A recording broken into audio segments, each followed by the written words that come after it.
பிரலாபம் மனப்பாடம் பண்ணி திரும்ப திரும்ப சொல்லுங்க. இந்த மாதத்தினுடைய இறுதிக்குள்ளாக இந்த வசனத்தின்படி சில ஆசீர்வாதங்களை வெளியரங்கமாய் தேவன் உங்கள் வாழ்க்கையில் அனுப்புவதற்கு போதுமானவராக இருக்கிறார். அல்லேலூயா. தேவன் விதையுள்ள விருட்சங்களை பூமியில படைத்தார், விதையுள்ள கனிகளை பூமியில படைத்தார், விதையுள்ள சந்ததியை பூமியில படைத்தார். ஆனா இன்றைக்கு சாத்தான் விதையில்லாத உலகத்தை உருவாக்கி கொண்டிருக்கிறார். எழுதி வச்சுங்க, விதையில்லாத உலகத்தை உருவாக்கி கொண்டிருக்கிறார்.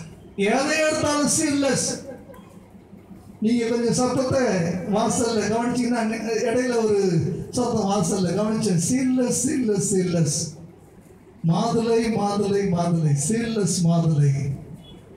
யோசிக்கிறேன், பிசாசு ஆண்டவர் பாருங்களேன், அடுத்த சந்ததிக்கு வேணும், அடுத்த சந்ததி வேணும், அடுத்த சந்ததிக்கு வேணுங்கிறதுக்காக எல்லாவற்றையும் தேவன் விதை வச்சார். பழுகி பெருகி பூமி நிரப்பணும்னு சொன்னாரு. இவனோ எல்லா விதையும் என்ன செஞ்சிருக்கிறான்? அழிச்சிட்டு இருக்கிறான். உண்மைதான், அதெல்லாம் அழிச்சுதான். இப்ப எதை அழிக்க ஆரம்பிச்சிருக்காங்களா? மனித இனங்களுடைய விதைகளை அழிக்க ஆரம்பித்து விட்டான். இப்ப தயாரிக்கப்பட்டிருக்கிறதானே அரிசி பருப்புகளை நீங்க சாப்பிட ஆரம்பிச்சீங்கன்னா அடுத்த சந்ததி நிச்சயமா ஆண்மை இல்லாத ஆண்கள், பெண்மை இல்லாத பெண்கள், நிச்சயமாகவே அடுத்த சந்ததிக்கு வாய்ப்பு இல்லை. மக்கள் தொகையை கத்தி என்று ரத்தம் என்று என்ன செய்யறாங்களா? குறைக்கிறாங்க. யோசிச்சு பாருங்க, எத்தனை மோசமான காரியம். கடந்த 2 தினங்களுக்கு முன்னதாக பிளாஸ்டிக் ரைஸ் எப்படி செய்யறாங்கன்றதை அப்படியே பார்த்து அதிர்ந்து போனேன். மனித கொலைபாதகர்கள் கண்ணதில் வாழ்ந்து கொண்டிருக்கிறார்கள். இந்தியா கேட்டது தானே அந்த அரிசியில் செய்யப்பட்டதானே அந்த ஆகாரத்தை எடுத்து அப்படியே உருண்டை பிடிச்சு அடிச்சு பால் விளையாடுறாங்க. எனக்கு தெரியும், 2 வாரத்துக்கு முன்னாடி சென்னையில் இந்தியா கேட் ரைஸ் சாப்பிட்டு வந்து 3 நாள் மரணப்படுக்கையில் கிடந்த நல்லா தெரியும்.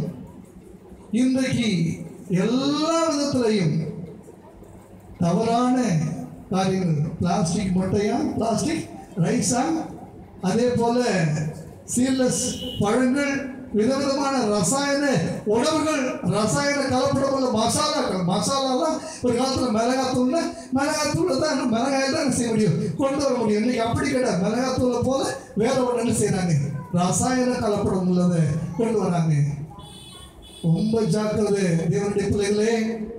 உங்கள் சந்ததி கரைப்பட்டு விடாதபடிக்கு காத்துக் கொள்ளுங்கள். பக்தி உள்ள ஒரு சந்ததியை பெறும்படிதானே தேவன் தம்முடைய ஜீவனை நமக்குள்ள ஊதி கொடுத்திருக்கிறார். அல்லேலூயா. வேற எதற்கும் தேவன் அப்படிப்பட்ட ஜீவனை கொடுக்கல. உங்களுக்கு எனக்கும் தேவன் தம்மையே பகிர்ந்து கொடுத்திருக்கிறார், தம்முடைய ஜீவனையே கொடுத்திருக்கிறார். மனிதனை அவர் உண்டாக்கினார் என்று சொல்லுவதை விடவும் மனுஷனை அவர் பிரசவித்து கொடுத்தார் என்று சொல்லுவதுதான் சரியாக இருக்கும். அல்லேலூயா. 4வது மாதத்துல தேவனே இந்த வசனத்தின்படி எனக்குள்ள மறைந்திருக்குதான் ஆசீர்வாதங்களை முதலை கிளம்பி வெளியே கொண்டு வாங்கப்பா. என்னுடைய எதிர்பார்ப்புகளை நிறைவேற்றுங்க, என்னுடைய ஏக்கங்களை நிறைவேற்றுங்க.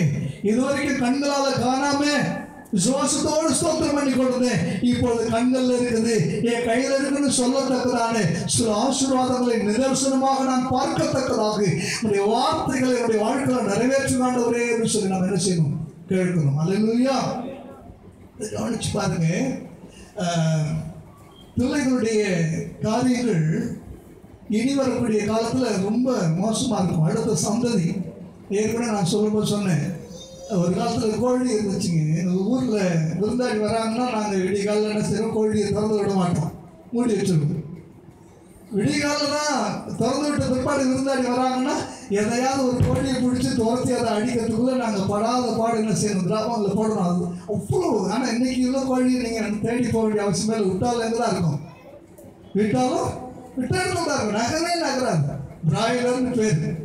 கொஞ்சம் கூட வச்சதுல அப்படியே இருக்கும். அதையே இன்னைக்கு பிள்ளைகள் விரும்பி சாப்பிட்றாங்க. அடுத்த சந்ததி பிராய்லர் சந்ததி பார்த்தா இன்னைக்கு என்ன செஞ்சிருக்கு? உட்காந்து அடுத்து விட்டு எங்கேயுமே நகரில். காரணம், கம்ப்யூட்டரில் உட்காந்துருக்குது, லேப்டாப்பில் உட்காந்துருக்குது, வேலைக்கு போனால் உட்காந்து இடத்துல எதாவது வேலை, எங்கேயுமே அசைவில்லாத ஒரு வேலையில் இன்னைக்கு செஞ்சுருக்கிறதுனால யாருக்குமே எந்த விதமான சரீர ஆரோக்கியமும் இல்லைங்க. மண்வெட்டி எடுத்து கொத்து ஒதுக்கிற காலத்து வாலிபர்களுக்கு மனம் உண்டா? பரவாயில்ல, மனம் இருந்தாலும் பலன் உண்டா? அதுக்கேற்ற ஆரோக்கியம் உண்டா? கடுமையான வெயில்ல வயலில் இறங்கி வேலை செய்ய முடியுமா? மரத்துல அண்டை வெட்ட முடியுமா? கதிர இருக்க முடியுமா? யோசிச்சு பாருங்க. இது எல்லாம் சுத்தமா விவசாயம் மறக்கடிக்கப்பட்டு போயிடுச்சு. விவசாயிகள் வேண்டாம், இனி பிளாஸ்டிக் ரைஸ் ஒன்னே போதும். எதுக்கு கஷ்டப்பட்டு நம்ம விலையை செய்யணும்? ஆடு மாடு பேப்பரையும் பிள்ளைங்க சாப்பிட்ற மாதிரி இன்னைக்கு மனிதனை ஆட்டையும் மாட்டையும் விட கேவலமா இன்னைக்கு என்ன செஞ்சுருக்கிறாங்க, மாத்திட்டு இருக்கிறாங்க. ரொம்ப ஜாக்கிரதை, ரொம்ப ஜாக்கிரதை. அருமையான தேவனுடைய பிள்ளைகளே, தேவன் பூரண சர்க்குணராக இருந்து உங்களை என்னையும் அவருடைய சாயல்படி படைத்திருக்கிறார். அவரை போலவே வாழும்படியான அந்தஸ்தை நமக்கு ஆண்டவர் கொடுத்திருக்கிறார். வசனம் ஆவியாயும் ஜீவனாயும் இருக்கிறது. மனுஷன் அப்பத்தினால் மாத்திரமல்ல, தேவனுடைய வாயிலிருந்து புறப்படுகிற ஒவ்வொரு வார்த்தையினால் பிழைப்பான். எதை சார்ந்திருக்கிறீர்கள்? வேலையை சார்ந்திருக்கிறீர்களா? எதை நம்பி இருக்கிறீர்கள்? தலைமைகளை நம்பி இருக்கிறீர்களா? எதையும் நம்பாதீங்க, தேவனுடைய வார்த்தையை நம்புங்கள். தேவனுடைய வார்த்தை தண்ணீர் மேல காலை வைக்கும் போது அங்கே தாங்கி பிடிக்கும், காற்றில காலை வைக்கும் போது அங்கேயே தாங்கி பிடிக்கும். இல்லாத இடங்கள்ல இருக்கிறவர்களாக உங்களுக்கு வேண்டிய எல்லாவற்றையும் கொடுக்கும். அவாந்திர வெளியில உங்களுக்காக ஆறுகளை உண்டாக்கும். அல்லேலூயா. வறுமையும் தரித்திரமும் வறட்சியும் வரும்பொழுது அங்கே தேவன் நிறைவாய் உங்களை நடத்துவதற்கு போதுமானவராய் இருக்கிறார். ஈசாக்கு பஞ்ச காலத்துல விதை விதைத்தான். தேவன் 100 மடங்கு அறுவடை அவனுக்கு கொடுத்தார். பழைய ஏற்பாடு. புதிய ஏற்பாட்டில் அளவில்லாத ஆசீர்வாதங்கள் ஆண்டவர் நமக்கு கொடுப்பார். அல்லேலூயா. விதைகள் என்று சொல்லும் பொழுது நல்லா கவனிங்க, பிள்ளைகள் என்ற ஒரு வார்த்தை. நான் ஒரு தகப்பன்னா எனக்கு அடுத்த சந்ததி யாருங்க? என்னுடைய பிள்ளைகள். பிள்ளைகளால் இன்றைக்கு அநேக குடும்பங்கள் விதைகளையே பிசாசு இன்னைக்கு என்ன செய்வது கிடையாது, முளைக்கு ஓடுதலை. முளைச்சாலும் கனி கொடுக்க விடுது கிடையாது. பார்த்து புலம்ப வேண்டியதாக்கு இந்த விதை, இந்த எப்ப நல்லாவா, என் பிள்ளை எப்போ திருந்துவா, என் பிள்ளை எப்போ என்னுடைய விருப்பத்துக்கு ஏற்றபடி நடப்பான்னு சொல்லி அநேக பிள்ளைகள் பெற்றோராலே படுகிறதான வேதனையும் விடுகிறதான பெருமச்சூரும் அநேகர் கண்ணீர் வடிக்க வைத்திருக்கு. பெரிய பிள்ளைகள் மாத்திரம் இல்லைங்க, சின்ன பிள்ளை இல்லையே. ஒரு பையனை பார்த்து சொன்னேன், தம்பி நீ எவ்வளோ உயரமாக வளர்றியோ அவ்வளோ அதிகமாக பெற்றோர்கள் மீது இருக்கிறதா அவருடைய கீழ்ப்படுதல் வளர வேண்டும். சரீர வளர்ச்சி எவ்வளோ இருக்குதோ அவ்வளோ அதிகமாக பெற்றவங்க மேலே நீ வச்சிருக்கிற அன்பு என்ன செய்யணும், வளரும். நீ அப்பாவுக்கு மேலே வளர்ந்துட்டேன், நான் அப்பா என்ன ஏதாவது கேட்டாருன்னா என்ன அப்படின்னு சொல்லி நெஞ்சை நிறுத்திட்டு கேட்கலான்னு நீ நினைக்கிறேன். ஒரு நாளும் இல்லை. நீ உண்மையான ஆசீர்வாதத்தை விதைகள் முளைக்க வேண்டுமா, முளைத்து பூத்து கொடுக்க வேண்டுமா, அடுத்த சந்ததிக்கு அது கனி கொடுக்க வேண்டுமா, பெற்றோர்களை நிச்சயமாக மதிக்கக்கூடிய பிள்ளைகளாக இருந்தால்தான் பிள்ளைகளுடைய வாழ்க்கை என்ன செய்யும், ஆசீர்வதிக்கப்பட முடியும். பிள்ளைகள் உங்களுடைய கையை வைத்து காட்டுங்க. எத்தனை பேர் இந்த பிள்ளைகள் இருக்கிறீங்க? எனக்கு அப்பா அம்மா இருக்கிறாங்க, நீங்கள் கல்யாணம் ஆகிருக்கலாம், இன்னும் எனக்கு அப்பா அம்மா உயிரோடு இருக்கிறாங்கன்றவங்க மட்டும் கையை வைத்து காட்டுங்க. எனக்கு அப்பா அம்மா உயிரோடு இருக்கிறாங்க. ரொம்ப சந்தோஷம். உங்கள் அத்தனை பேர் கொண்டு சொல்கிறேன், எவ்வளோ பெரிய ஆளாக இருக்கலாம், உங்கள் அப்பா அம்மா ஒன்றுமே தெரியாத முட்டாளாக கூட இருக்கலாம். அப்பா அம்மா சொன்னதுக்கு என்ன செய்யணும், கேட்கணும். பெற்றவங்களை மதிக்காம பெற்றோர்களை எடுத்துறது பேசி உனக்கு ஒன்றும் தெரியாது பெருசு, நீ சும்மா இரு, உனக்கு என்ன தெரியும், லேப்டாப் தெரியுமா, கம்ப்யூட்டர் தெரியுமா, 4 வகையான கீரையை கொண்டு வந்து வச்சு இது என்ன கீரை சொல்கிறான்னு கேள்வி. இந்த காலத்து பசங்களுக்கு ஒன்றும் தெரியாது, ஒன்றும் தெரியாது. பெற்றோர்கள் எவ்வளவு மட்டரகமாய் உன் படிப்பு கிடையா இல்லாவிட்டாலும் அந்த பெற்றோர்கள் உனக்கு கொடுத்த ரத்தம் உனக்குள்ளே ஓடிக்கொண்டிருக்கிறது. அவர்கள் கொடுத்த சரீரத்தினுடைய சதைகளோடுக்குள்ளே ஓடிக்கொண்டிருக்கிறது. அதை தவிர்த்தவனுக்கு ஒரு உலகம் இல்லை என்பதை பிள்ளைகளே நீங்கள் கண்டிப்பாக புரிந்து கொள்ளுங்க. பெற்றோர்களை நேசிக்கிறவர்களுக்கு தான் மிகப்பெரிய ஆசீர்வாதத்தை ஆண்டவர் வச்சிருக்கிறார். உறவுகளுக்குள்ள இன்றைக்கு அன்பும் விசுவாசம் இன்றைக்கு தனிந்து போய் கொண்டிருக்கு. கடைசி காலத்தில் தேவன் விசுவாசத்தை காண்பாரோ, அநேகருடைய அன்பு தனிந்து போகுங்க. புருஷன் மனைவிக்குள்ள உலகத்துல மிகப்பெரிய அன்பு தேவன் எதிர்பார்க்கிறது புருஷன் மனைவிக்குள்ள இருக்கிற அன்பு தான். அந்த அன்பு எப்படி தனிஞ்சு போயிருக்குன்னு நான் உங்களுக்கு சொல்றேன், கவனிங்க. சாயங்காலம் 5 மணி டாக்டர் சொல்றார், உன் புருஷன் இன்னும் 8 மணி நேரம் நம்ம உயிரோட இருப்பாரு. புருஷனுடைய நிலையை பார்த்து மனைவி கதறி அழுகிறாள். வீட்டுக்கு கூட்டு வந்தாச்சு. மணி 6. அம்மா நீ நல்லா என்ன செய்வேன், நல்லா டீ போடுவல, நல்லா டீ போட்டு கொடு.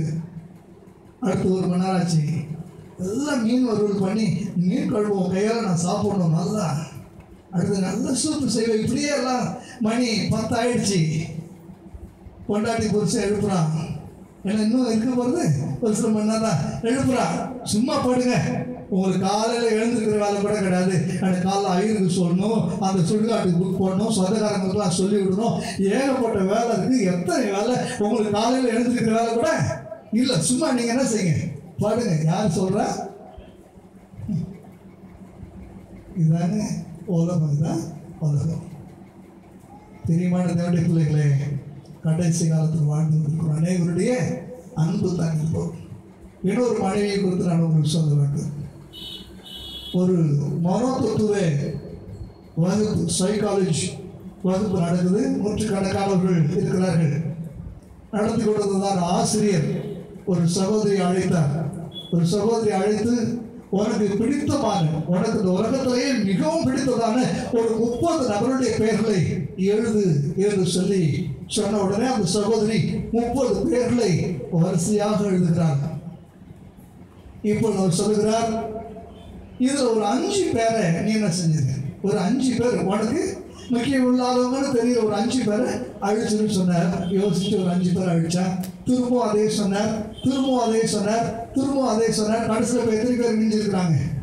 4 பேர் தான். 4 பேரில் இந்த பொண்ணுடைய அப்பா அம்மா ஒன்று, புருஷன் ஒன்று, பையன் ஒன்று. இந்த பொண்ணுடைய அப்பா அம்மா ஒன்று, புருஷன் ஒன்று, பையன் ஒன்று.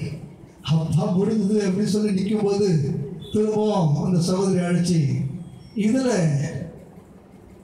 ஒரு 2 பேர் என்ன செஞ்சிரு, அழிச்சிரு அப்படி சொன்னப்பா அவருக்கு தாங்க முடியல. பார்த்தா தன்னுடைய அப்பா அம்மா 2 பேரை அழிச்சிட்டான். இப்போ இருக்கிறது புருஷனும் பையன்தான்.